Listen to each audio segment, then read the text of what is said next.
কিছু শিক্ষা অর্জন করাই জায়েজ নাই, যেরকম আঁকাআঁকি করা, ড্রয়িং, এর উপরে কিন্তু পড়াশোনা আছে।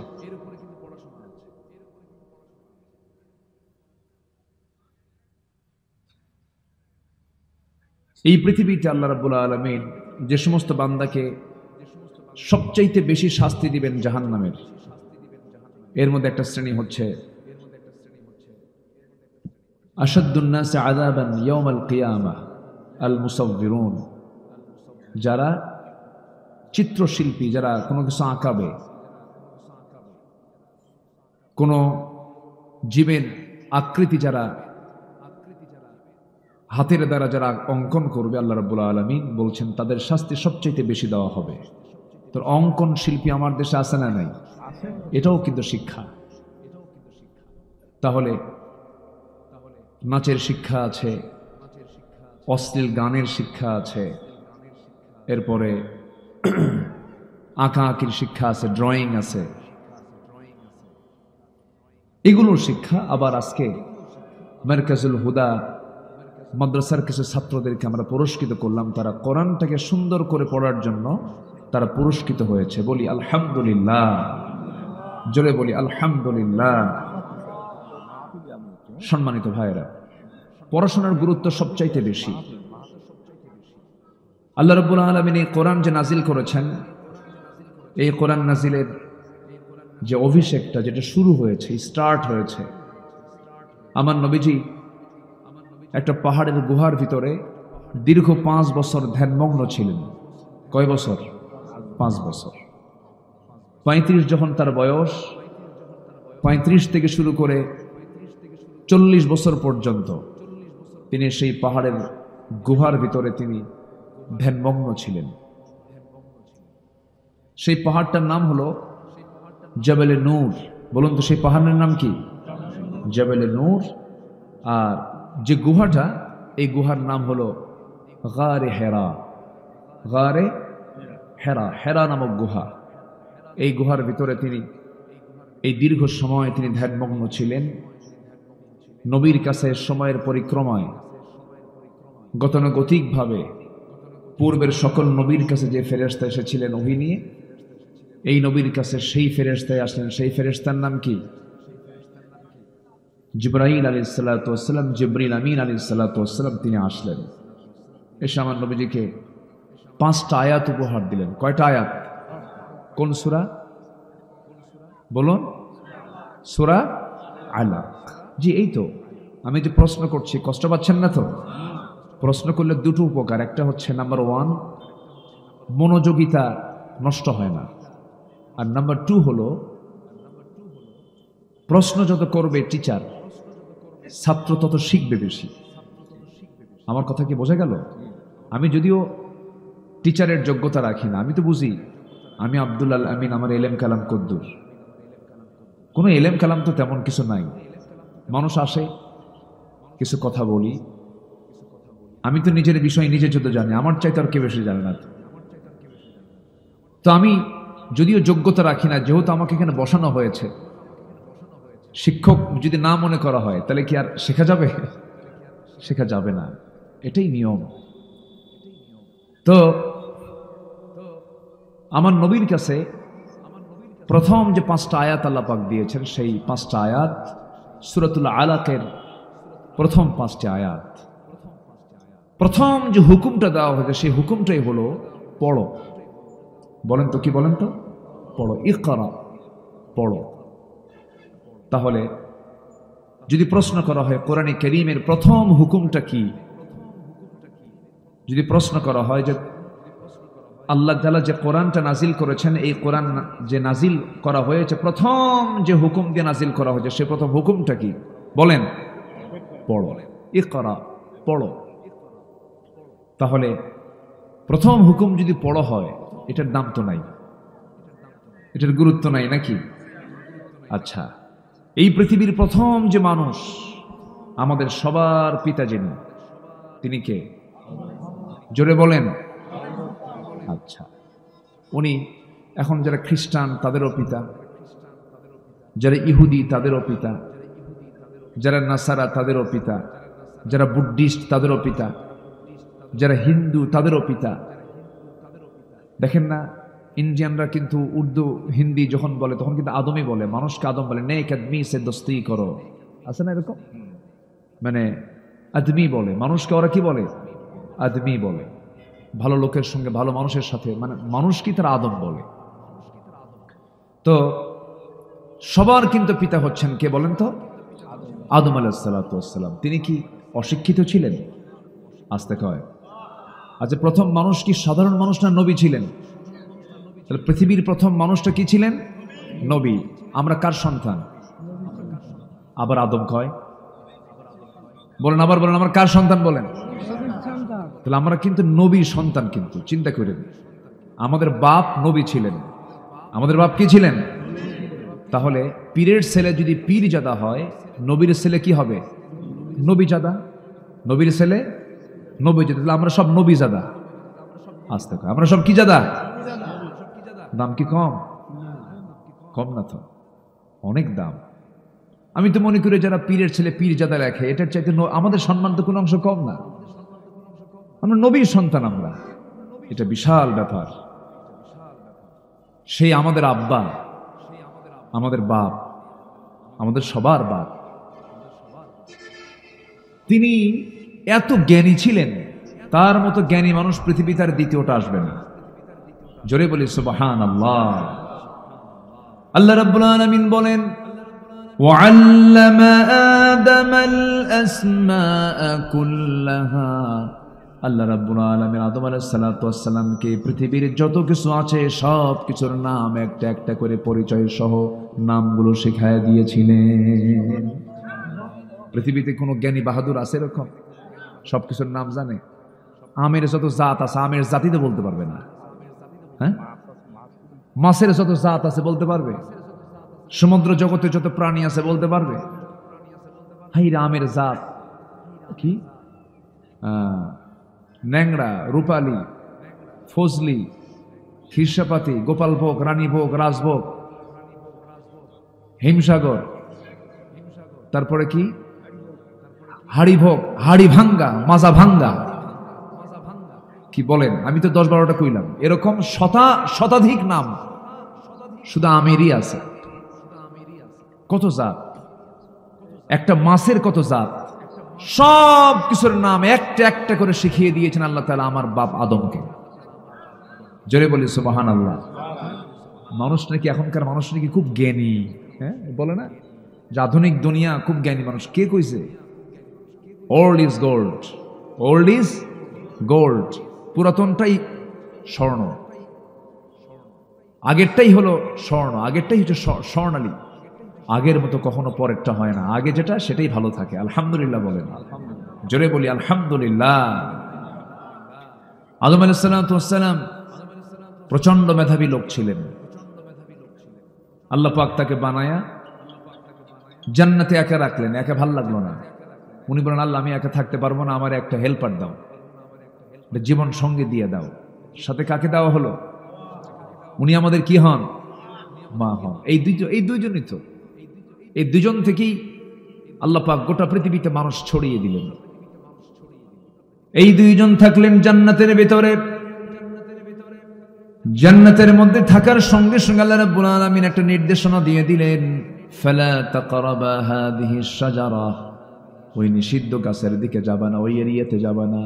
কিন্তু ইবলিস এমন দুষ্টামি শুরু করে দিল। ইবলিস করলো কি, সরাসরি জান্নাতের মধ্যে ঢুকে ফাওয়াসওয়াসা লাহুমা, দুজনকে ওয়াসওয়াসা দিয়ে তাদের দুজনকে ওই নিষিদ্ধ এরিয়াতে ঢুকায়া দিল।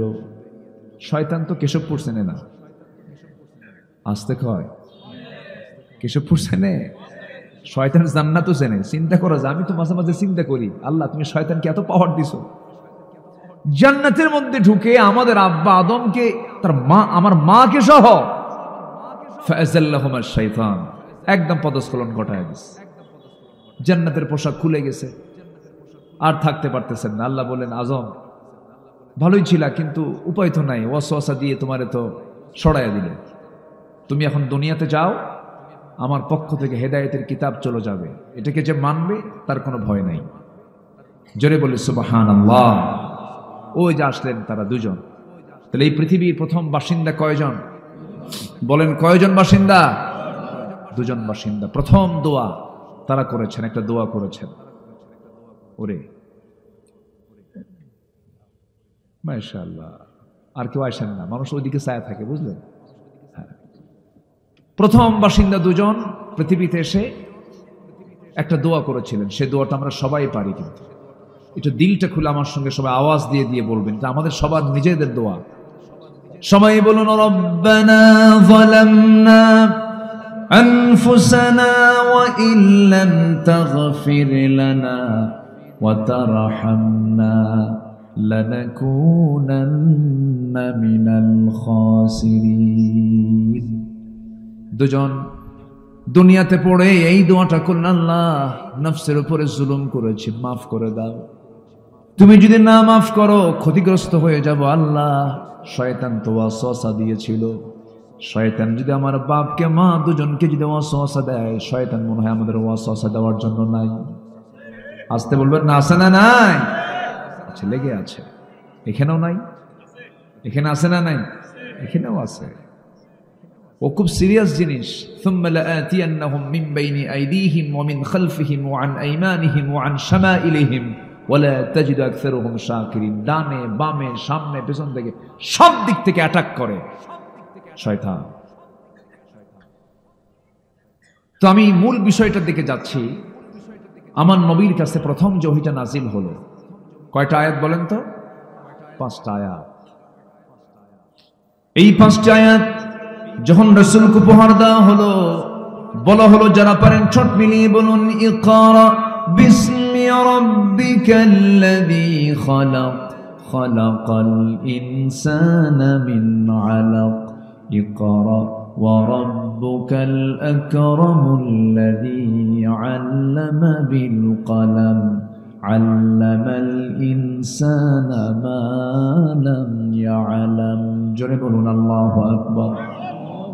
নবী, হ্যাঁ আপনি পড়ুন সেই মহান রবের নামে যিনি আপনাকে সৃষ্টি করেছেন, যিনি মানুষকে সৃষ্টি করেছেন আলাক থেকে। কিসে থেকে বলেন? আলাক। সূরার নাম কি? আলাক। আলাক শব্দটা হলো একটা সায়েন্সের ভাষা, একটা বিজ্ঞানের ভাষা। এটা এমব্রায়োলজির উপরে আল্লাহ পাক প্রথম তথ্য দিয়েছেন। প্রথম 5টা আয়াতের মধ্যে আল্লাহ পাক সায়েন্স ঢুকায় দিয়েছেন। ভ্রণ তথ্য নিয়ে আল্লাহ পাক কথা বলেছেন। ভ্রণ তথ্য, মানব বিকাশ কেমনে হলো, এই বিষয় নিয়ে আল্লাহ পাক আগে কথা বলেছেন। তাহলে এখন বলুন তো, কোরআন কি শুধু ধর্মীয় কিতাব? না, গবেষণার কিতাব এটা। একটু পরে আসতেছি আমি। আলাকটা কি? আল্লাহ পাক মানুষকে যে আলাক থেকে সৃষ্টি করেছেন, আলাকা শব্দটা কি? এটা ঝুলন্ত। এটা কি বলেন তো? ঝুলন্ত, জোকের মতো দেখা যায়। কিসের মতো? জোকের মতো দেখা যায়। জোকের মতো ঝুলন্ত কোন একটা জিনিসকে বোঝাই হলো আলাক। এটা নিয়ে আজকেও গবেষণা চলছে, শতাব্দীর পর শতাব্দী গবেষণা চলছে। গবেষণা হতেই থাকবে, কিন্তু মূল রহস্য একমাত্র কার জানা? আসতে বলবেন না, কার জানা? গোটা ওয়ার্ল্ড ফেমাস একজন ভ্রণতত্ত্ববিদ ডাক্তার কেইট মুর, উনি জানতেন না, আলাক শব্দের সাথে তার পরিচিতি ছিল না। ওনার সামনে যখন বলা হলো যে কোরআনে আলাক দিয়ে বোঝানো হয়েছে কোনো কাদার পিণ্ড অথবা জোকের মতো দেখা যায় এমন একটা জিনিসের ঝুলন্ত রূপটাকে আলাক বলা হয়, উনি অবাক হয়ে গেলেন। উনি এটাকে মাইক্রোস্কোপিক গবেষণায় নিয়ে গেলেন। অনুবীক্ষণ যন্ত্র দিয়ে দেখেন কোরআন যে তথ্য দিয়েছে হুবহু মিলে গেছে। একটু আসতে বলে সুবহানাল্লাহ। কোরআন যা বলেছে হুবহু মিলে গেছে। বিজ্ঞান ভুল করতে পারে, কিন্তু কোরআন কখনো ভুল করতে পারে না। যাচাই হবে বিজ্ঞান দিয়ে কোরআন, না কোরআন দিয়ে বিজ্ঞান? কোরআন দিয়ে বিজ্ঞান যাচাই হবে। কারণ কোরআন তিনি নাজিল করেছেন যিনি এই সূর্য বানিয়েছেন, যিনি আকাশ বানিয়েছেন। আল্লাহু আকবার বলেন। সম্মানিত ভাইয়েরা, আমি চিন্তা করতেছি কি বিষয়ে কথা বলা যায়। আমরা দুনিয়াতে যে কোনো জায়গায় বসলে পরে যদি কোনো বন্ধু বলে, বন্ধু জানো এই ব্যবসায় না খুব লাভ, তখন আগ্রহ কমে না বাড়ে? আসতে কি কমে না বাড়ে? এই যে ব্যবসায়ী মানুষ, বোঝেন না, মানে একটা ব্যবসার কথা বললে কিন্তু হঠাৎ করে মরা মানুষ কি হয়? হ্যাঁ, তাজা হয় না? তুমি কি জানো ভাই, এই নতুন একটা ব্যবসা পাইছে জানো, এই করলে ব্যাপক লাভ। দেখবেন যে সব মনোযোগ সাইডা, মানে সব দিকের চিন্তা সাইড এই দিকে মনোযোগ দিছে। তো ব্যবসার দিকে মানুষের একটা আকর্ষণ আছে। আল্লাহ পাক একটা আয়াতের মধ্যে ব্যবসার কথা বলেছেন। কিসের কথা বলেছেন বলেন তো? ব্যবসার কথা। শুনবো? আজ থেকে শুনবো না ইনশাআল্লাহ? কার পরামর্শ এটা? আল্লাহ। আল্লাহ বলছেন 3টা কাজ করো, 3টা কাজ করলে তোমাদের ব্যবসায় কোনো লস হবে না। ভাই ব্যবসায় লস আছে না? আছে কিনা?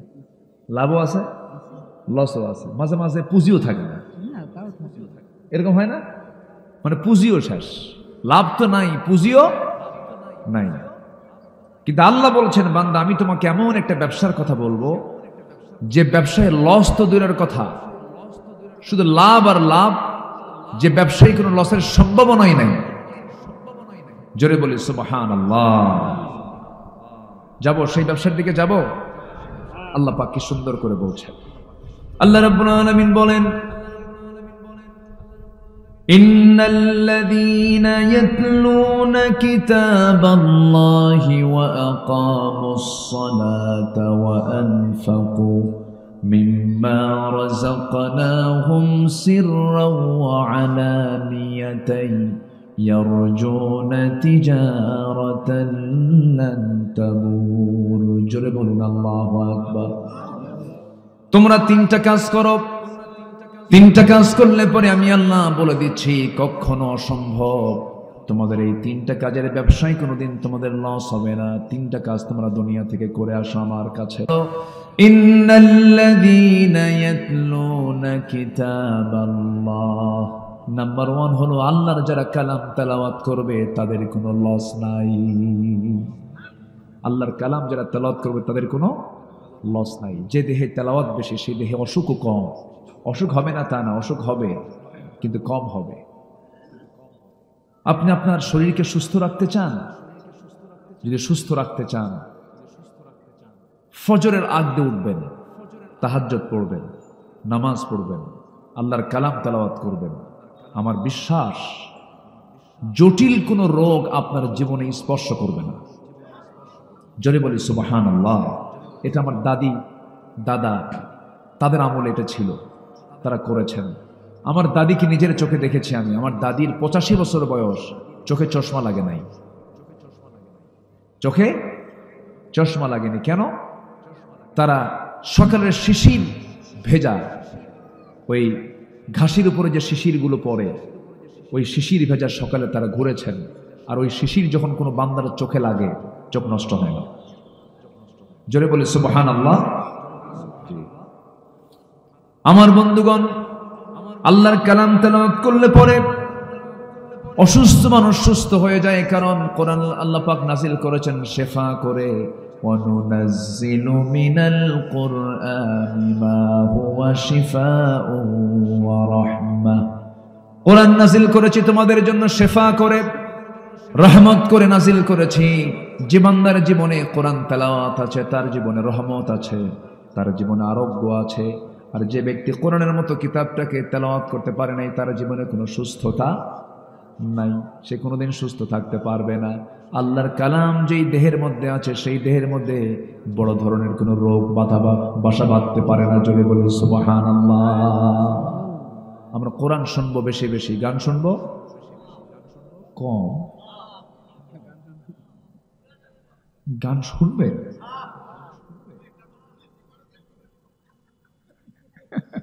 খুব মজার মানুষ। সামনে এক চাচা বসে আছেন, মাঝে মাঝে একটু হাক ডাক ছাড়ে, ক্যামেরাম্যানদের সতর্ক করে, এই সাবধান হত।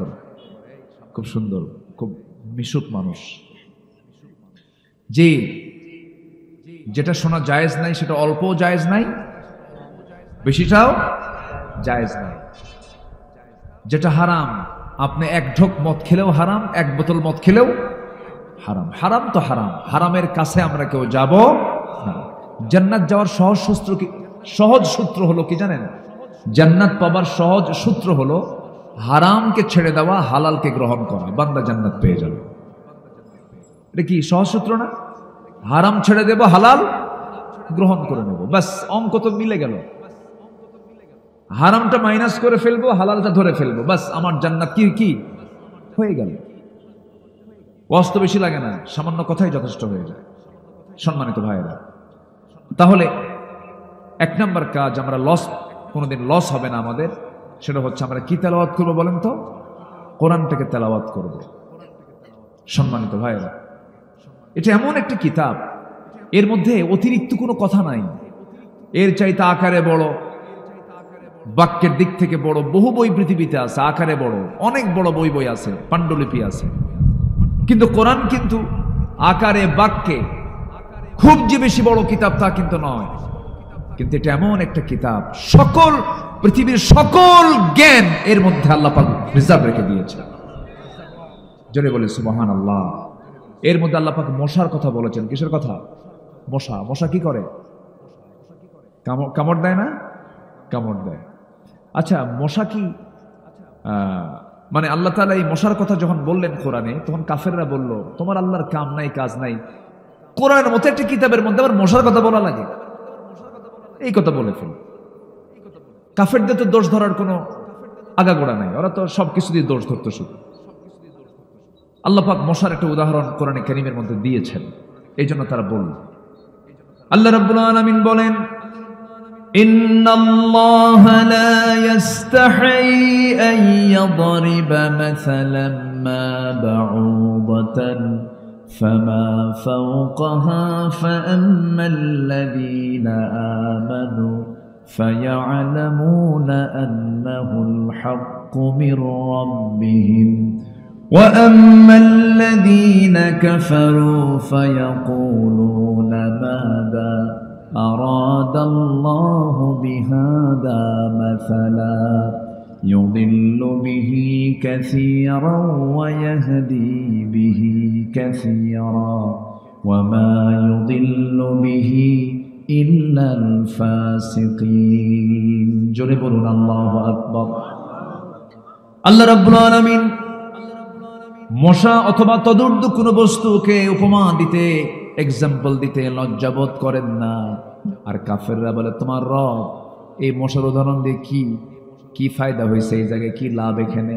আল্লাহ বলছেন, এই সমস্ত উদাহরণের জন্য রয়েছে যারা ইমানদার তারা হেদায়েত প্রাপ্ত হয়ে যায়, আর কিছু যারা বেঈমান তারা আরো পথভ্রষ্ট হয়ে যায়। আমার বন্ধুগণ, মশার কথা কেন বলেছেন দেখেন, আমরা এই জাগতিক জীবনে আমরা লক্ষ্য করি, আমরা বাজারে মশারি কিনতে যাই, মশারি টাঙায় কে? মশা না মানুষ? এটা কি কোন সরির মধ্যে দিয়ে গেছে? এটা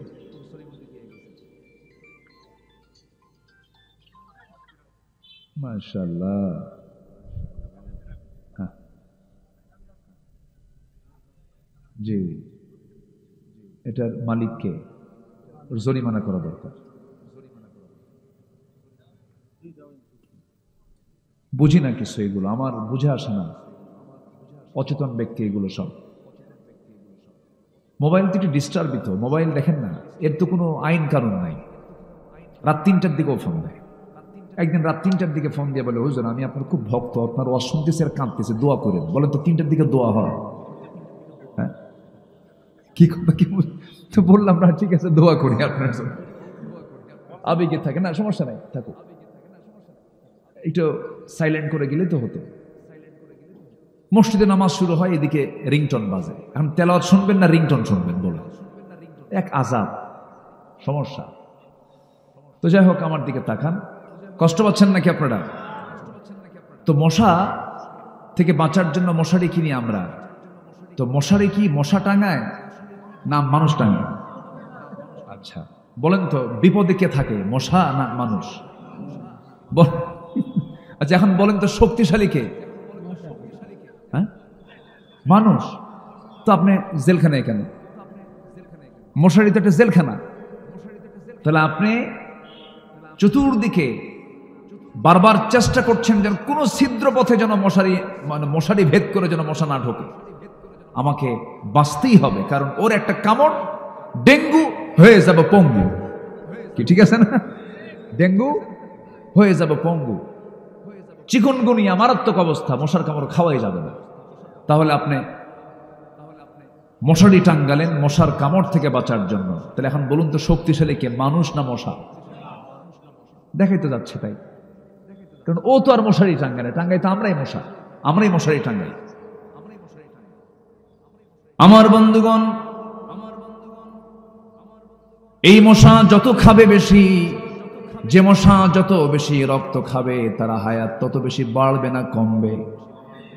যে মশা একটু কম খাবে তার হায়াতটা একটু বেশি থাকবে, আর যে মশা বেহিসাবি খাবে তার হায়াত তত কমে যাবে। এই বিগত 16 বছর যারা ক্ষমতার মসনদে ছিলেন তারা কম খাইছে না বেশি খাইছে? আস্তে কয়, কম খাইছে না বেশি খাইছে? পাজামার ফিতা খুলে খাইছে, পাজামার ফিতা খুলে খাইছে। হিসাব করেন না, বেশি খাইছে তো একদম মামু বাড়ি দিল্লি গিয়ে পড়ছে। আস্তে কন কেন, জোরে কন ঠিক কিনা? বেশি খাইলে কি মরা কি হায়াত বাড়ে না হায়াত কমে? মরে কি দেরি করে না তাড়াতাড়ি মরে? এখনো যারা আছেন দেশে এটা ভাবেন, সাদাবাজি করেন না, লুটপাট করেন না। বেশি খাইলে কিন্তু দিল্লি যাওয়া লাগে, বেশি খাইলে কিন্তু চোরের মতো বাড়াতে হয়। শিক্ষা নিন, হারামের কিন্তু কোনো আরাম নাই, মজা পাবেন না, লাভ হবে না। দেশের শীর্ষস্থানীয় ধনী সালমান এফ রহমান, কি চেনেন না? মুখে কত সুন্দর সাদা দাড়ি, সুন্নতি দাড়ি। সেই দাড়িটা কেমনে কাটলো সে? হ্যাঁ, এ তো একটু মায়া মহাব্বত থাকার কথা ছিল যে আমার এই সুন্দর দাড়ি আমি নবীর জন্য রেখেছি, সেই দাড়ি আমি কাটবো কেমনে? সে কি নবীর জন্য দাড়ি রাখছে? নবীর মহাব্বতে দাড়ি রাখছে? ওটা রাখছে হলো অভিনয় করার জন্য। অভিনয়, ওটা কিসের দাড়ি বলেন? কেউ মুসল্লি হয়ে মসজিদে যায় আর কেউ মুসল্লি সাজে। কি মুসল্লি? কেউ অরিজিনাল মুসল্লি, আবার কেউ কি মুসল্লি সাজে, ভান ধরে। লাভটা হলো কি? দাড়িও কাটলো, মাথার চুলও কালো করলো, পাঞ্জাবি খুলে গেঞ্জি পরলো, পাজামা খুলে লুঙ্গি পরলো, নৌকায় চললো, কাম হলো না। পুলিশ যে সেখানে আইনমন্ত্রীকে দইরা কয়, স্যার সিনসি থানায় চলে। আইনমন্ত্রীকে, বাবা আমি কি একা আসছি? আমি তো জামাতের সাথে আসছি। কিসের সাথে আসছি? হ্যাঁ, কে? ওই যে বসে আছে দেখো, কেউ মাথার চুল কালো দেখা যায়, লোকটা চেনা যায় না, তো লুঙ্গি পড়া কে? ওটা কি মাঝি না কে? না, ওটাই দরবেশ। শেষ পর্যন্ত লাভটা হলো কি? বেশি খাইছে কি?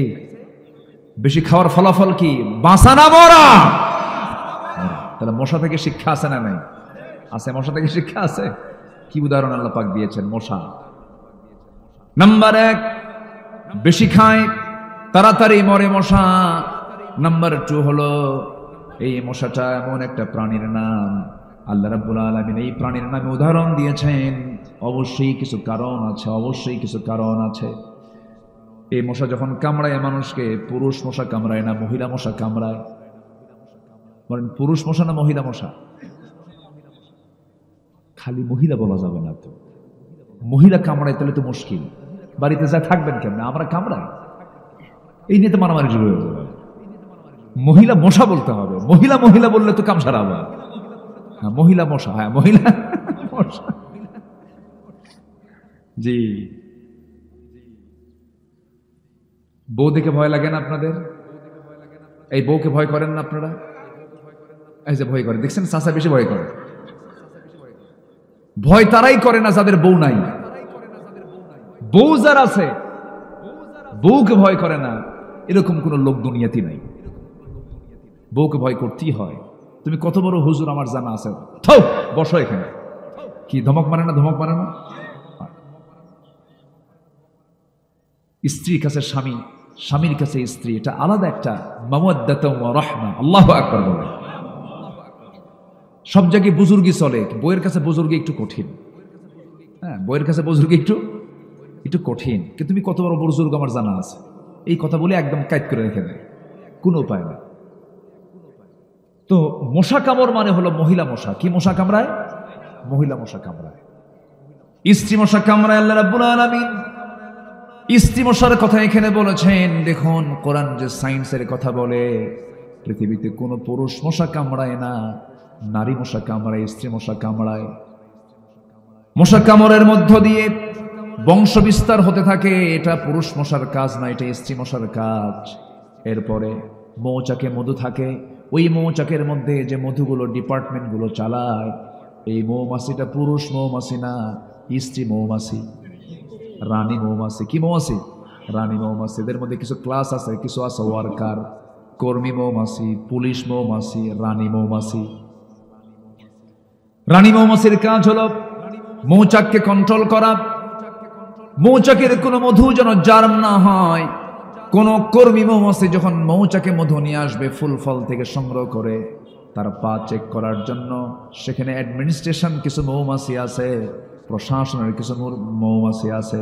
এরা দেখে দেখে নেয় কোন পায়ে ময়লা আছে, যে পায়ে ময়লা থাকে সেই মাছিটাকে এই পুলিশ মৌমাছিগুলো সব এক জায়গায় অ্যাটাক করে তাকে কামড় মেরে মেরে ফেলে দিয়ে বলে মানুষের জন্য ওষুধ বানাইছেন আল্লাহ তাআলা, এই মৌচাকে মধু কোনো ক্রমেই নষ্ট করা যাবে না। যেরকম সুবহানাল্লাহ। চিন্তা করা যায় আল্লাহ তাআলার ফার্মাসিউটিক্যাল লিমিটেড না আনলিমিটেড? আল্লাহর ফার্মাসিউটিক্যাল কি? আনলিমিটেড। মৌচাকে মধু কত খাবা, খাও, পান করো। আমার বন্ধুগণ, সমস্ত রোগের ঔষধ ওই মৌচাকের মধুর ভিতরে আল্লাহ রাব্বুল আলামিন রেখেছেন। গোটা দেশের ডিপো হলো খুলনার কোন বনে বলেন? বলেন কোন বনে? এলাকাতে সবচেয়ে বড় ফার্মাসিউটিক্যাল কি, ঠিক আছে না? সবচেয়ে সুন্দর বন হচ্ছে মধুর জায়গা। এলাকায় মধু আছে না? মধুয়া ওই মধু তো দিলেন না আমার। জি, আল্লাহু আকবার। ইসলাম বলছেন, রাসূল বলতেছেন যে মৃত্যু রোগ ছাড়া সমস্ত রোগের ঔষধ আল্লাহ পাক এই মধুর মধ্যে রেখে দিয়েছেন। এবং জান্নাতে থাকবে 4টা নহর, এর মধ্যে একটা হচ্ছে মধুর নহর। কিসের নহর বলেন? মধুর নহর থাকবে। সেই মধু নিয়ে আপনারা থাকেন, সুন্দর মনকে বুকে নিয়ে লালন করে আপনারা আছেন। আপনার বড় বরকতময়। কিন্তু ওই মধুগুলো তো ঠিকই সুন্দরবন থেকে আসে, কিন্তু ওর মধ্যে ভেজাল ঢুকায় কে? বলেন কে ঢুকায়? মধুর কোনো দোষ নাই, দোষ কার? মানুষের। মানুষ ভেজাল লাগায় ফেলে। আল্লাহ রাব্বুল আলামিন এই যে মৌচাকের মধুটা দেখার দায়িত্ব আল্লাহ পাক রানী মৌমাছিকে দিয়েছেন। আল্লাহ তাআলা রানী মৌমাছির কথাই বলেছেন কোরআনে, আনিত্তাখিদি মিনাল জিবালি বুয়ুতা।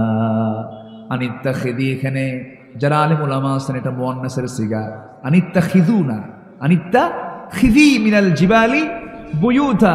হে রানী মৌমাছি, তোমরা পাহাড়ের ধারে, পাহাড়ের নিচে, গাছের ডালে বাসা বানাও, মৌচাক বানাও, মধু প্রস্তুত করো। ফিহি শিফাউল লিন্নাস, আমি এর মধ্যে মানুষের সমস্ত রোগের ঔষধ রেখে দিয়েছি। কিছুই লাগতো না। এখন তো হসপিটাল বেশি হয়ে গেছে, রোগী বেশি হয়ে গেছে, ডাক্তার বেশি হয়ে গেছে, কিচ্ছুই লাগতো না। মানুষ যদি ইসলামকে মেনে চলতো, ইসলাম মেনে চলা মানে সে সুস্থ থাকা। বলি আলহামদুলিল্লাহ। আমরা তো মানি না। তাহলে স্ত্রী মশা কামড়ায়, রানী মৌমাছি মৌচাকের বাসা প্রস্তুত করে। এই কথাগুলো কোরআনে ১৫০০ বছর আগে কে বলে দিয়েছেন? আল্লাহ বলে দিয়েছেন। আমার বন্ধুগণ, নাম্বার 3 হলো মশাকে তুচ্ছ ভাবার কোনো সুযোগ নাই। এই মশা যখন রাত 10টার পরে আপনি যখন ঘুমাতে যান, শীতকালে মশা কম থাকে না বেশি থাকে? কম নাই বললেই চলে। আপনি দেখলেন 2-1টা মশা, একটাও নাই। গোটা ঘর আপনি তালাশ করে দেখেছেন, মশা কোথাও নাই। কিন্তু আপনি যখন ঘুমাতে গেছেন, লাইটটা বন্ধ করেছেন, আপনার চোখে তো আরো পড়বে না, কারণ লাইট বন্ধ হলে তো মশা তো আরো দেখা যায় না। কিন্তু আপনি লাইট বন্ধ করে যখনই ঘুমায় গেছেন, কোন দিক থেকে মশা আবিষ্কার হয়ে আপনার কানের কাছে এসে কি সুন্দর করে গান গায়, সারেগামা পাধানিসা। কি আছে না বলেন তো? গান গাওয়া শুরু করে দিল। তাহলে এই যে এই খুঁজে পেল আপনাকে কেমন করে? সায়েন্স বলতেছে ৭৫ ফুট দূর থেকে সে টের পায় যে এখানে একটা সলিমুদ্দি শুয়ে আছে। কত ফুট দূর থেকে? ৭৫ ফুট দূর থেকে। তাহলে কি তার আল্লাহ পাক সেন্সর দিয়েছেন, কি এটার নাম কি? সেন্সর। মানে সেন্সরটা তার এত মজবুত যে দূর থেকে সে টের পায়। এবং সে যখন ওই কোন স্কিনে যখন হুল ফোটাতে নাই, প্রথমে সে ওইটুকু অংশ আগে অবশ করে। কি করে? এটাকেই পরিভাষায় কি বলে, যে মেডিকেল যারা ডাক্তার, অবসর আরেকটা পরিভাষা আছে। আচ্ছা যাই হোক, আমার মেমোরিতে এখন মানে কাজ করছে না। তো ওইটুকু অংশ করে কি অবশ বানায় ফেলে। অবশ বানায়া বলে সলিমুদ্দিন তুই টের পাবি, তোর বাবও টের পাবে না। এরপর হুল ফুটায়া ওর প্রয়োজন মাফিক রক্তটা সে শোষণ করে নেয়। আল্লাহু আকবার বলবেন না? জোরে বলি আল্লাহু আকবার। তাহলে দেখেন, এই অবশ করার জন্য ওই মশার ওই হুলের আগায় এই ওষুধটা কে দিয়েছেন? আসতে বলবেন না, কে দিয়েছেন? আল্লাহ দিয়েছেন। আমার বন্ধুগণ, ওই যে মশা আপনার কানের কাছে এসে ভন ভন করে আওয়াজ করতেছে, এটা কিন্তু তার গানের কোন আওয়াজ নয়, এটা তার দুই পাখার আওয়াজ।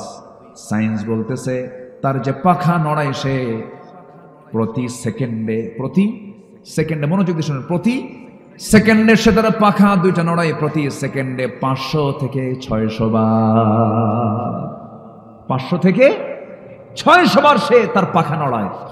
আজ পর্যন্ত পৃথিবীতে এর চাইতে দ্রুতগামী কোন মেশিন পৃথিবীতে আবিষ্কার হয়নি। তাহলে মশা কি ছোট? মশা ছোট?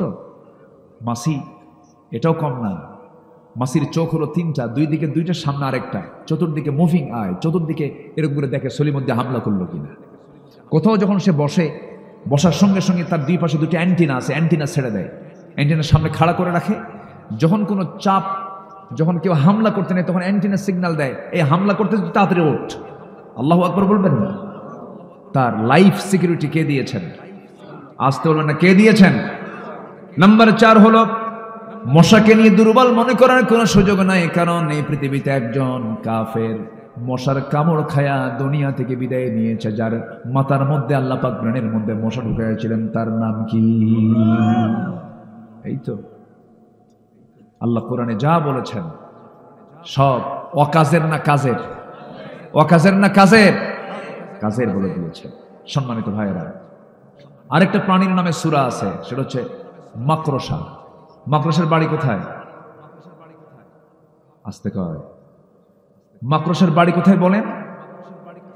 আমার ঘরে। মাকড়সার বাড়ি কোথায়? আমার ঘরে না?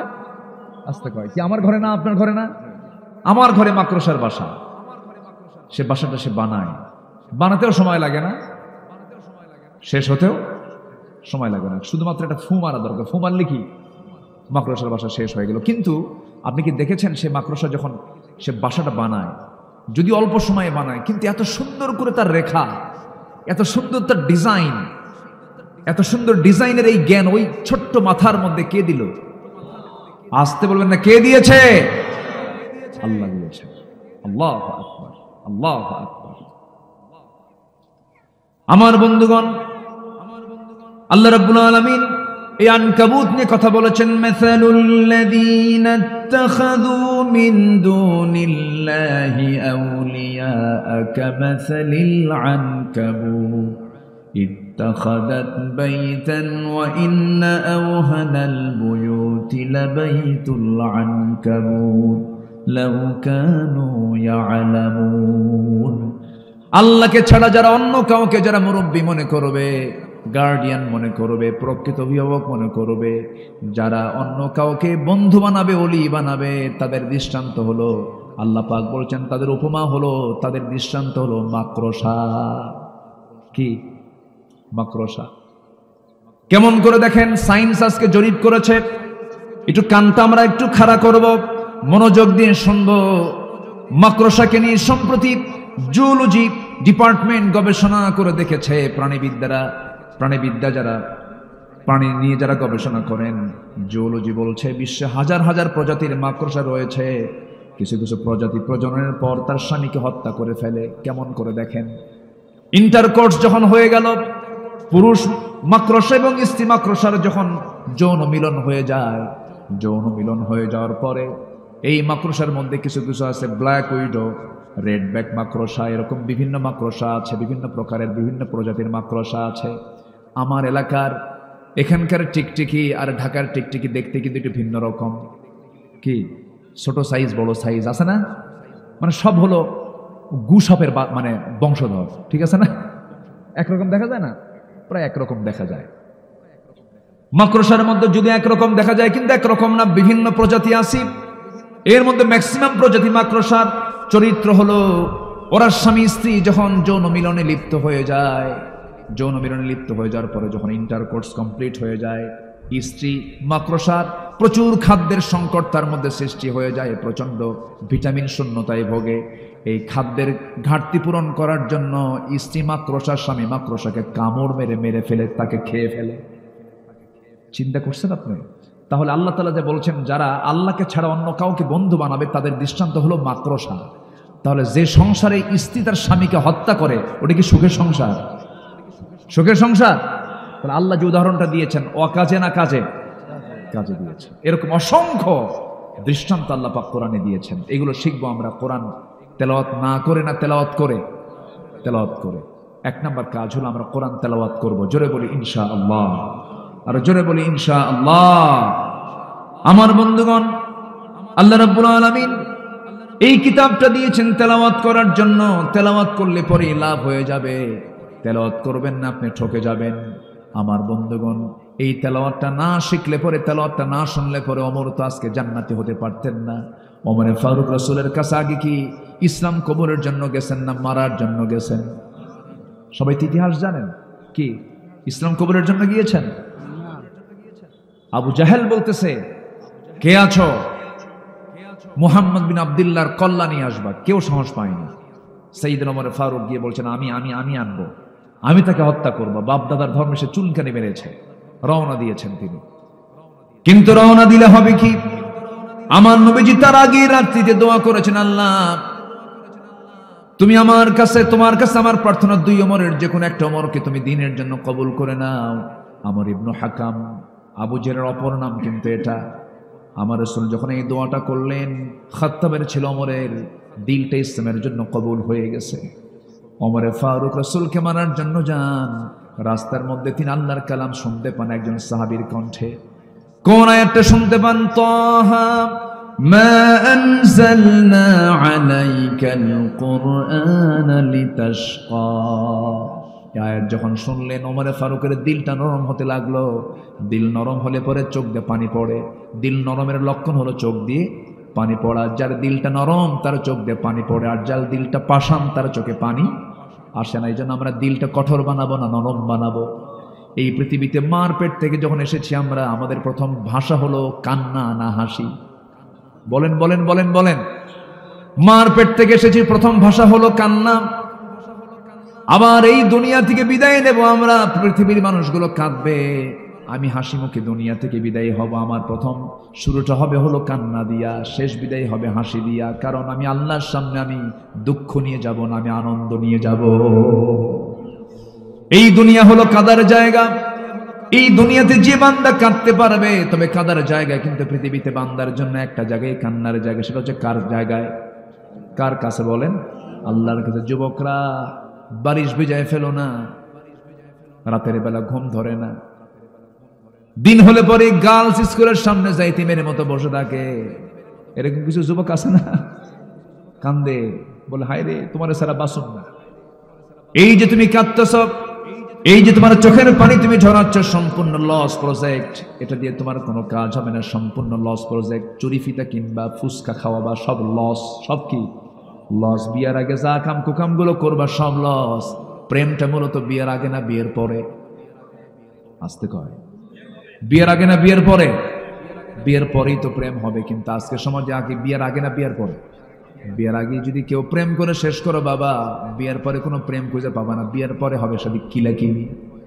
কি হবে? কিলাকিলি, মোহাব্বত থাকবে না। এই চোখ দিয়ে আল্লাহর জন্য কাঁদবো আমরা। এই চোখের পানি যদি আল্লাহর ভয়ে ফেলতে পারি, আল্লাহর কসম করে বলি 7 সমুদ্র দিয়া জাহান্নামের এক কোণও নিভবে না। কিন্তু আপনি যদি আল্লাহর ভয়ে কাঁদতে পারেন, 7টা জাহান্নাম আপনার এক ফোঁটা চোখের পানি দিয়ে নিভে যাবে। আমরা কাঁদবো কার কাছে? রাসূল যখন কাঁদতেন পাগলের মতো কাঁদতেন। রাসূল যখন কাঁদতেন বেকরার হয়ে যেতেন। হাদিসে আসছে, নাসাঈ শরীফের হাদিসে আসছে, আমার নবীজি সেজদার মধ্যে যখন কাঁদতেন, নবীজির চোখ বেয়ে বেয়ে পানি পড়তো, মুখ দিয়ে আওয়াজ বের হতো। নামাজের সময় সেজদায় পড়ে পড়ে তিনি একটা আওয়াজ তার মুখ থেকে বের হতো। সে আওয়াজটা হলো, চুলায় আগুন ধরায়া দিয়া পাতিলে পানি তুলে দিয়া যদি আগুন যদি জ্বালানো হয়, চুলা যদি গরম করা হয়, পাতিল যদি গরম করা হয়, গরম পানি যখন সিদ্ধ হয়ে যখন টকবক করে যে আওয়াজটা হয়, সিদ্ধ করা পানির যেমন টকবক আওয়াজ হয়, আমার নবীজি যখন সেজদায় পড়ে কাঁদতেন, নবীর মুখ থেকে এমন টকবক টকবক আওয়াজ বের হতো। আমার নবীজি এত কাঁদতেন। এই জন্য এই দুনিয়াটা হলো কাদার জায়গা। আল্লাহর কালামগুলো সুন্দর করে তেলাওয়াত করবো আমার বন্ধুগণ, আমার ভাইরা। সাইয়েদনা ওমর ফারুকের মতো মানুষ আল্লাহর কালাম যখন শুনলেন দিলটা নরম হয়ে গেল। নবীর সামনে গিয়ে বলছেন, ইয়া রাসূলুল্লাহ, এই তরবারি আপনার গর্দান উড়ানোর জন্য এসেছিল, কিন্তু পারল না। একমাত্র আমাকে বাধার প্রাচীর হয়ে দাঁড়িয়েছে, তার নাম কি? কোরআন আমাকে সম্পূর্ণ উল্টায় দিয়েছে। আপনি আমাকে পড়ায় দেন, আশহাদু আল্লা ইলাহা ইল্লাল্লাহু ওয়াহদাহু লা শারীকা লাহু ওয়া আশহাদু আন্না মুহাম্মাদান আবদুহু ওয়া রাসূলুহু। হেদায়েতের মালিকটাকে আরো জোরে হেদায়েতের মালিককে বলুন। আমার আল্লাহ হচ্ছেন হেদায়েতের মালিক। হেদায়েত চাইবো আমরা কার কাছে? আল্লাহর কাছে চাবো। আমার নবীর কাছে যখন কোরআন আসে নাই, এই বিধান যখন আসে নাই, আমার নবীজি কম চেষ্টা করেন নাই মানুষকে পরিবর্তন করার জন্য। হাজারো চেষ্টা করেছেন, হালফুল ফুজুল গঠন করেছেন। আমার নবীজি 40 বছর বয়স তো কম নয়, 40 বছর পর্যন্ত হাজারো চেষ্টা করে আমার নবীজি সফল হতে পারেন নাই। কারণ তখন কি আসে নাই? আসতে পারেন কি আসে নাই? কোরআন ছাড়া রাসূল চেষ্টা করেছেন। রাসূলের জীবনে একটা মিথ্যা কথা নাই, কোনো বাজে কোনো কথা নেই, বাজে কোনো কাজ নাই। সেই নবীর মতো মানুষ যদি 40 বছর পর্যন্ত কোরআন ছাড়া চেষ্টা করে যদি ব্যর্থ হয়ে যান, আজকের সমাজপতিরা, আজকের যারা সমাজ চালাতে চান, রাষ্ট্র যারা চালাতে চান, কিন্তু কোরআন দিয়ে রাষ্ট্র চালাতে চান না, আল্লাহর কসম করে বলি কখনো আপনারা সফল হতে পারবেন না। ঠিক কিনা? সব দেখা শেষ করেছি আমরা। কেউ চালাইছে 25 বছর, কেউ 16 বছর, কেউ 9 বছর, মাঝখান দিয়া কেয়ারটেকার গভর্নমেন্ট কয়েক বছর, সব তো দেখা শেষ। কেউ ইসলাম রাষ্ট্রীয় পর্যায়ে কায়েম করতে পারেন নাই, কেউ নামাজের বিল আনতে পারেন নাই। শুধু কথার মার প্যাঁচ দিয়ে, ধর্মীয় মূল্যবোধের কথা বলে, আজে বাজে বেহুদা কথা বলে, শুধু মার প্যাচের বক্তব্য দিয়ে জনগণকে প্রতারিত করেছেন। সব দেখা শেষ। আগামীর দেশ আমরা দেখতে চাই মুসলমানরা কোরআনের দেশ। ঠিক কিনা? চান কারা কারা? হাত উঁচু করে দেখান মুসলমান।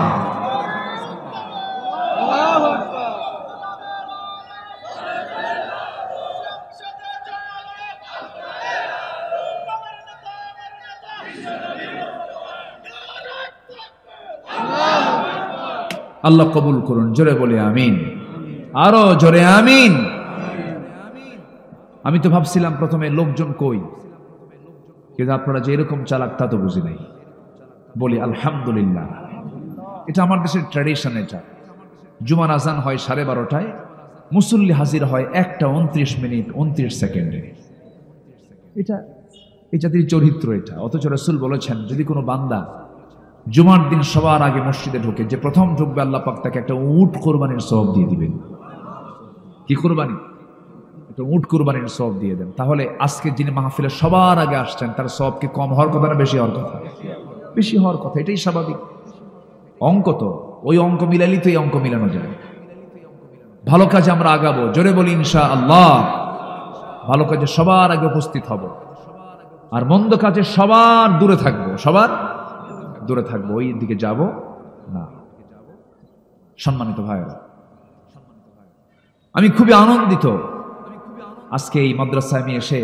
আমি খুব অভিভূত হয়েছে, খুব সুন্দর। বিশেষ করে আব্দুল কুদ্দুস ভাই কোথায়? আব্দুল কুদ্দুস ভাই যিনি মুহতামিম, নিচের দিকে খুব ব্যস্ত। আজকে তো ব্যস্ততার সময় মাহফিল।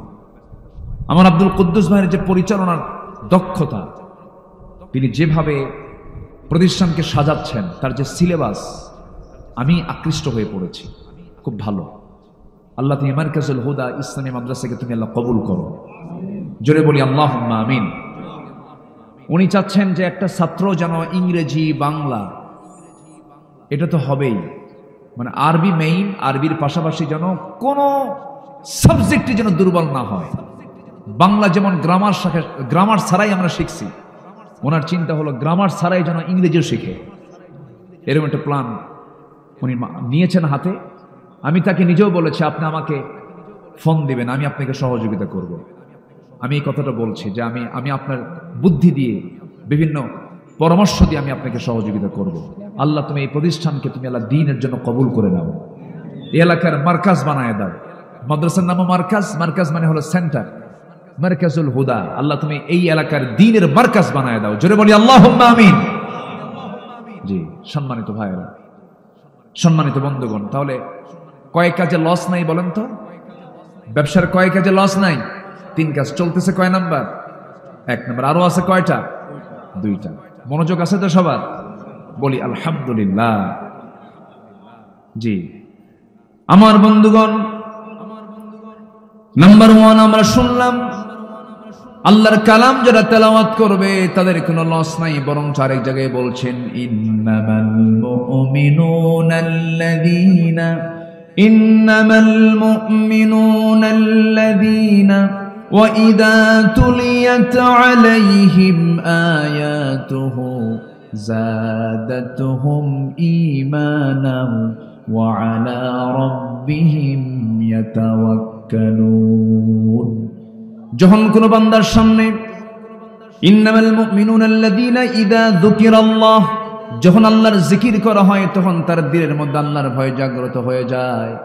যখন তার সামনে কোরআন তেলাওয়াত করা হয়, কোরআন তেলাওয়াত করার সঙ্গে সঙ্গে তার ঈমান যদি দুর্বল থাকে, ঈমানটার সঙ্গে সঙ্গে দ্রুত গতিতে তার ঈমানটা তাজা হয়ে যায়, ঈমানটা তার মজবুত হয়ে যায়। জোরে বলি সুবহানাল্লাহ। যাদাতহুম ঈমানা, ঈমানটা তার বৃদ্ধি পেয়ে যায়। জোরে বলি আল্লাহু আকবার। তাহলে ঈমান বৃদ্ধির চার্জার কি বলেন তো? ঈমান বৃদ্ধির চার্জার কি? কোরআন। কোরআন আছে বলেই তো আমরা আল্লাহকে চিনতে পেরেছি, কোরআন আছে বলেই তো আমরা আখিরাতকে বিশ্বাস করতে পেরেছি, কোরআন আছে বলেই তো আমরা রাসূলকে চিনতে পেরেছি। রাসূলকে যদি কেউ চিনতে চান, দেখতে চান, কোরআন নামক আয়নায় চোখ রাখেন, রাসূলকে এখানে সরাসরি দেখা যায়। জোরে বলি সুবহানাল্লাহ। রাসূল ছিলেন কোরআনের বাস্তব রূপ, কোরআনের বাস্তব রূপ ছিলেন, প্র্যাকটিক্যাল রূপ ছিলেন মুহাম্মদ সাল্লাল্লাহু আলাইহি ওয়াসাল্লাম। সাইয়েদনা ওমর কি ছিলেন, কি হয়ে গেলেন? আমার নবীজি যে সমাজে জন্ম নিয়েছিলেন সেই সমাজের মানুষ কি ভালো ছিল? আজ থেকে ভালো ছিল? নিজের মাকে বিয়ে করত, নাউজুবিল্লাহ বলবেন না, নিজের মাকে বিয়ে করত। মা অর্থাৎ সৎ মা, বাপ একজন মহিলাকে বিয়ে করেছেন, সন্তানের কাছে সে হলো মা। বাপ ওই মাকে তালাক দিয়েছে, পরের দিন ছেলে ওই মাকে বিয়ে করে নিয়ে বাড়িতে চলে আসছে। এত অসভ্য বর্বর একটা জাতি ছিল হলো কুরাইশরা। সে আরবের জাহেলি যুগের মানুষগুলো এত নোংরা ছিল, সামান্য কিছুকে কেন্দ্র করে যুগের পর যুগ তারা যুদ্ধ লেগে রাখত। সুদ ছিল যাদের সবচাইতে সামাজিক বড় ব্যাধি, সুদ ছাড়া কিছু বুঝতো না ওরা। খুন ছিল নিত্য নৈমিত্তিক ব্যাপার। এরপরে ভাঙ্গা পাতিলকে কেন্দ্র করে যুগের পর যুগ তারা যুদ্ধ লাগায় রাখত। মেয়ে সন্তান জন্ম নিল কেন? এটাই অপরাধ। বিআইয়ি যামবিন কুতিলাত মুসাওয়াদান ওয়া হুয়া কাযীম, চেহারা কালো কুসকুসে হয়ে যেত মেয়ে সন্তান হলে পরে, জীবন্ত পুঁতে হত্যা করত। এত অসভ্য একটা সমাজকে রাসূল চেঞ্জ করে আনলেন। সেখান থেকে বের করলেন সাইয়েদনা আবু বকর, ওমর, ওসমান, আলী রাদিয়াল্লাহু আনহুম। এই সমস্ত সাহাবাদেরকে তিনি নিয়ে আসলেন সেই সমাজ থেকে বের করে, কোনো জাদু মন্ত্র দিয়ে নয়। কি দিয়া? আসতে বলবেন না, কি দিয়া?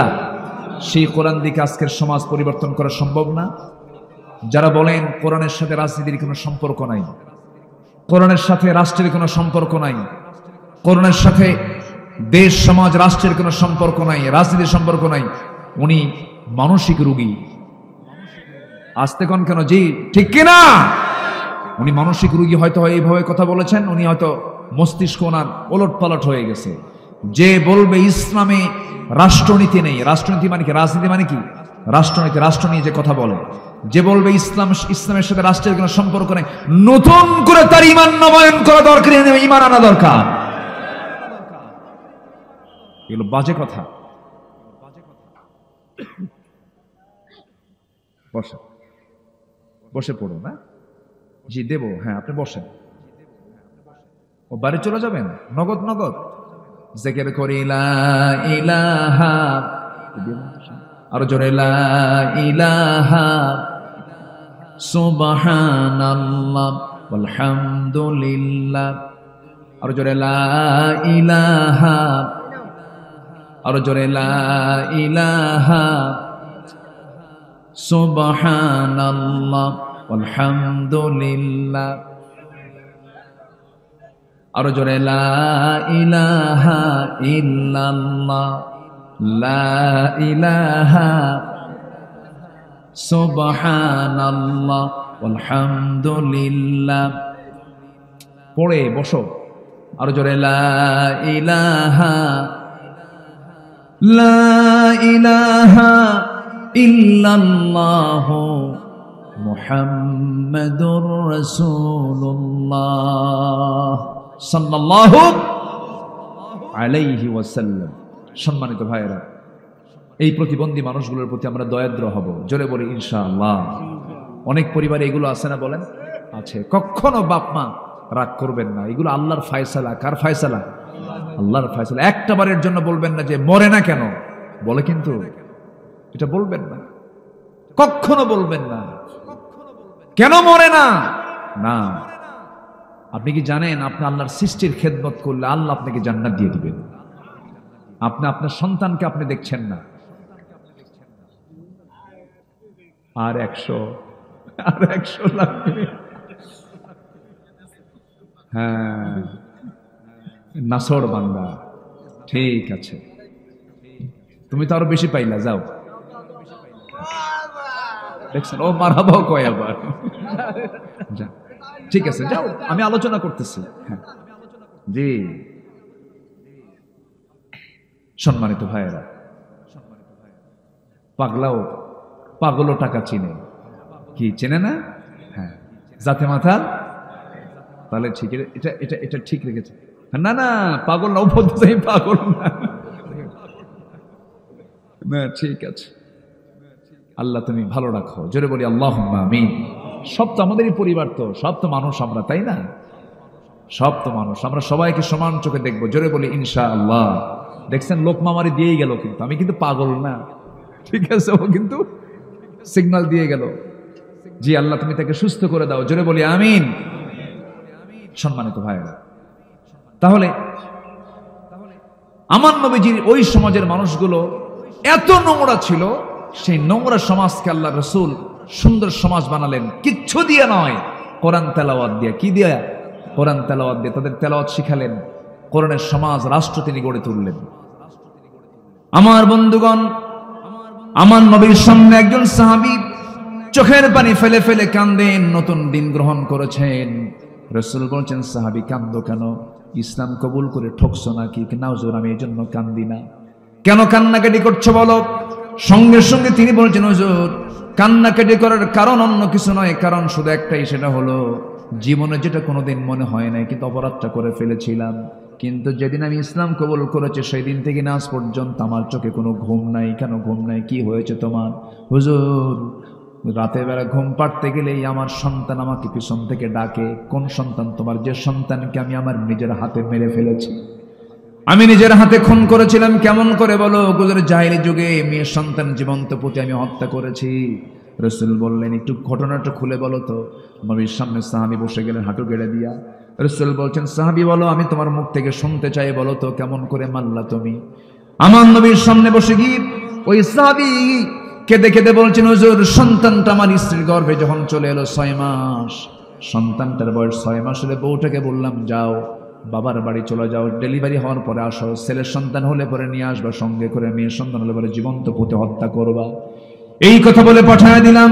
সন্তানটা মেয়ে হয়েছে, কিন্তু আমাকে বলা হলো মৃত হয়েছে। আমার চোখের আড়াল করে অন্য বাড়িতে ধীরে ধীরে বড় করে 6 বছরের মাথায় একদিন চট করে আমার সামনে সন্তানটা পড়ে গেল আমার চোখে। ধরলাম, হাত নিয়ে আসলাম বউয়ের সামনে। বউটা আমার কেঁদে কেঁদে বলছে, কতদিন আপনার তথ্যর গোপন করব, সন্তান তো আমাদেরই সন্তান। খেপে গেলাম, রেগে গেলাম, বুঝতে দিলাম না। ঠান্ডা মাথার খুনি হয়ে হুজুর সন্তানটাকে বুকের মধ্যে নিয়ে আমি আদর করা শুরু করলাম। মেয়েটা আমার দাড়ি ধরে টানে, মাথার চুল ধরে টানে, আমাকে আদর করে, সোহাগ করে, আর বলে, বাবা তুমি আমাকে এতদিন ধরে দূরে রাখছো কেন? রাত চলে গেল, সকাল যখন হয়ে গেল, মেয়েটাকে বললাম, মা তোমাকে আজকে তোমার নানির বাড়িতে নিয়ে যাব। মেয়েটা দারুণ খুশি হয়ে গেল। মার কাছে গিয়ে বলে, মা আমাকে সাজিয়ে দাও, গুছিয়ে দাও, আজকে আমার বাবা নানির বাড়িতে নিয়ে যাবে আমাকে। এই কথা বলে হুজুর মেয়েটাকে সাজগুজ করায় রওনা করলাম। নানির বাড়ির দিকে রওনা না দিয়ে জঙ্গলের দিকে রওনা করলাম। মেয়েটার মুখ শুকনা হয়ে গেছে। জঙ্গল পার হলাম, মেয়েটা শুকনা মুখ নিয়ে বলে, বাবা নানির বাড়ি না গিয়ে তুমি এই জায়গায় গর্ত খনন কেন করো? কি জন্য তুমি এখানে আমাকে নিয়ে এসেছো? কিচ্ছু বললাম না। গর্ত খনন করি, প্রচন্ড গরম। গর্ত খননের সময় কোদালের মাটি দিয়ে আমার বাড়ির মধ্যে মাটিগুলো ছিটকে এসে লাগে, আর আমার মেয়েটা ছোট্ট হাত দিয়া খিলাল করে করে সেই দাড়িতে রাখা ময়লাগুলো সাফ সাফ করে দেয়। আমার শরীর থেকে ঘাম ঝরে, মেয়েটা গামছা দিয়া ঘামগুলো মুছে মুছে দেয়, আমাকে আদর করে বলে, বাবা নানির বাড়ি কখন যাবে? কিচ্ছু বললাম না। গর্ত খনন যখন শেষ হয়ে গেল, মেয়েটাকে আস্তে করে বললাম, মা দেখো তো গর্ত খনন কেমন হয়েছে। মেয়েটাকে যখন বললাম, হুজুর আমার মেয়েটা একটা মুচকি হাসি মারলো, সরল মনে বিশ্বাস করে গর্তের কাছে একাকি চলে গেল। গর্তের কাছে গিয়ে যখন উকি মেরে দেখতে লাগলো, পিছন দিকে আমি চলে আসলাম। দুটো হাত দিয়ে আমি সজোরে এমন জোরে ধাক্কা মারলাম, এক ধাক্কায় সন্তানটা গর্তের মধ্যে পড়ে গেছে। চিত হয়ে পড়ে, উপর হয়ে পড়ে চিত হয়ে দুটো হাত এক জায়গায় করে বলছে, বাবা বুঝতে পেরেছি আমার মার কথা আজকে সত্য হয়েছে। তুমি আজকে আমাকে মেরে ফেলার জন্য নিয়ে আসছো বাবা। মেরে যদি ফেলতে চাও, মরে যদি যায় আর কি হবে বাবা? তোমার কাছে শেষবারের জন্য একটাবার প্রাণ ভিক্ষা চাই, একটাবারের জন্য বাঁচায় দাও। আমি তোমার কাছে শপথ করছি, আমৃত্যু এই চেহারা তোমার সামনে আমি কখনো দেখাবো না বাবা, আমাকে বাঁচায় দাও। দিল পরিমাণ আমার দিলটা গলল না হুজুর, সামান্য দিল গলল না। খেপে গিয়ে রেগে গিয়ে এক পর্যায়ে হাতের মধ্যে পাথর নিলাম, চক্ষু বন্ধ করে সন্তানটার কলেজা বরাবর মেরে দিলাম। ফিঙ্কি দিয়ে রক্ত বের হওয়া শুরু হলো। ভিতর থেকে বারবার বারবার করে আব্বা আব্বা বলে, আব্বা আব্বা বলে বারবার করে ডাকে। আমার দিল গলল না, পাষাণ হৃদয় নরম হলো না। আমি আমার হাতের মধ্যে পাথরগুলো নিয়ে চাপা দিলাম, মাটি চাপা দিলাম, বালু চাপা দিয়া জনমের মতো নিজের সন্তানকে নিজের হাতে খুন করে ফেললাম।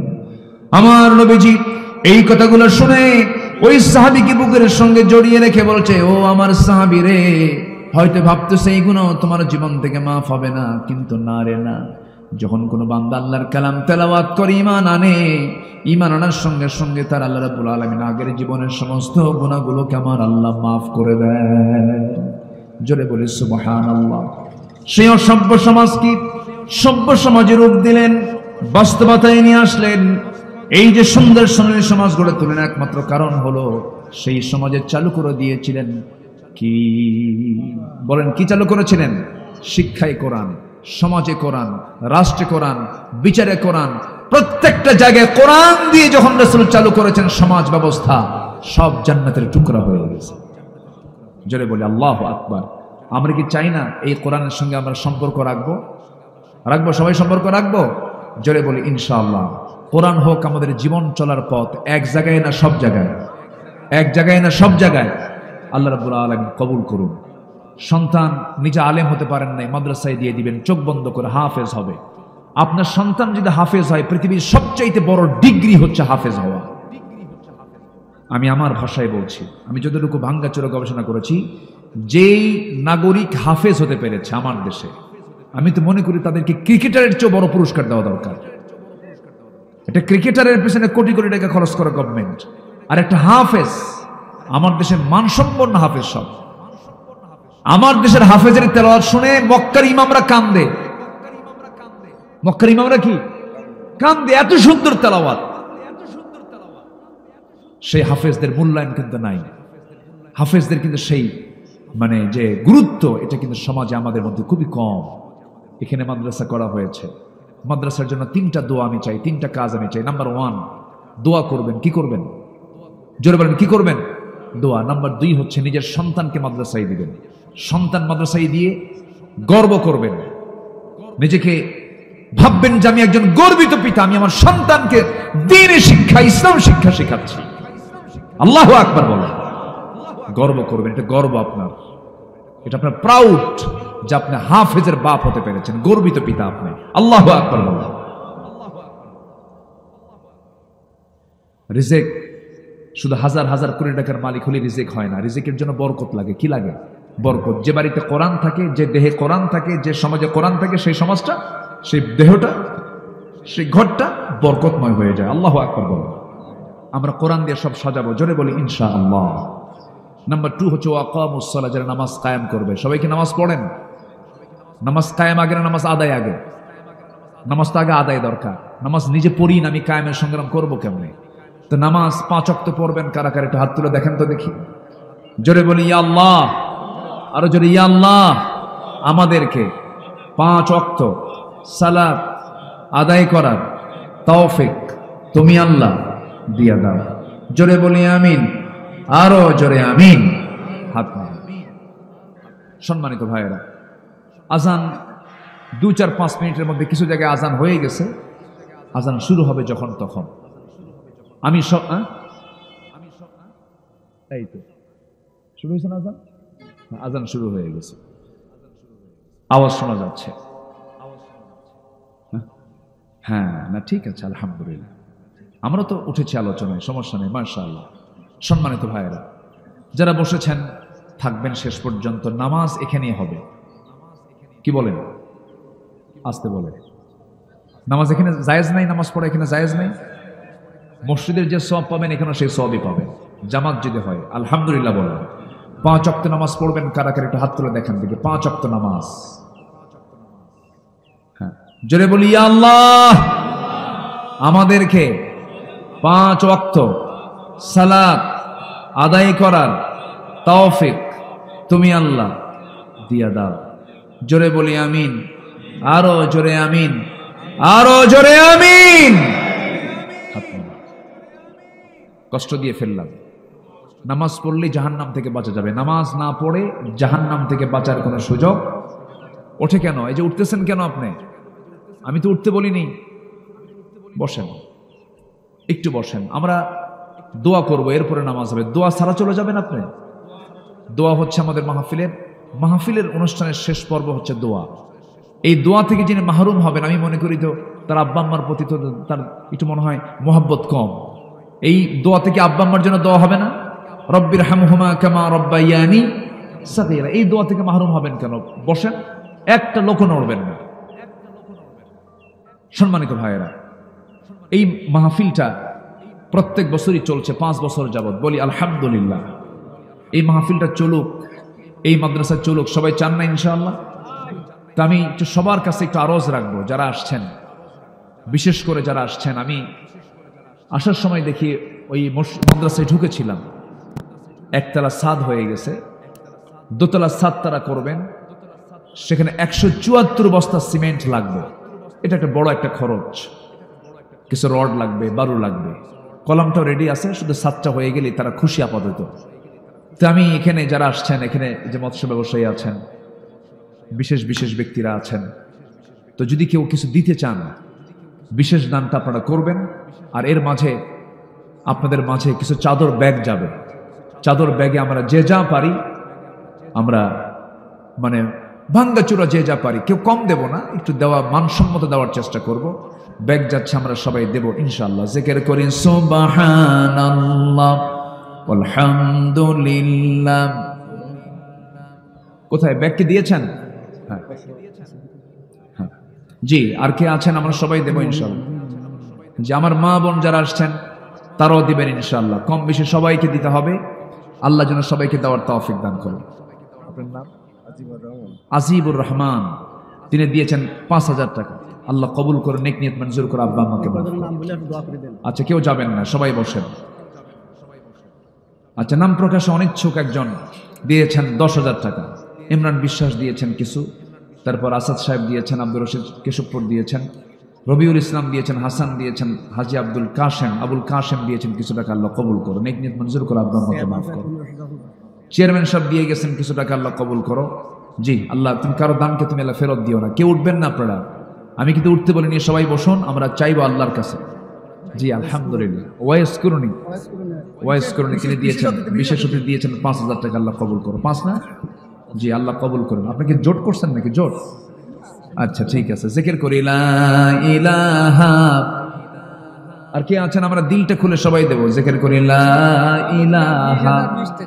হ্যাঁ, সভাপতি সাহেব 20,020 টাকা। সভাপতি মহোদয় তিনি দিয়েছেন 20,000 টাকা দিয়েছেন। আবার উপরে 20 টাকা কেন? হুজুর রাখবেন 20 টাকা। ও যে মোহরণার মতো, ও যে 303 টাকা না? জি, সভাপতি মহোদয় তিনি দিয়েছেন 20,000 টাকা। জোরে বলি মারহাবা। আল্লাহ কবুল করো। জোরে বলি আমিন। আমিন। জি। আর আমার ভাইজান 40 বস্তা সিমেন্ট দিতে চেয়েছেন। জোরে বলি মারহাবা। আল্লাহ কবুল করো, নেক নিয়ত মঞ্জুর করো, আব্বা আমাকে মাফ করো। জোরে বলি আমিন। ভালো সিমেন্টটা দিবে না? মহিলাদের মধ্যে, মা বোনদের মধ্যে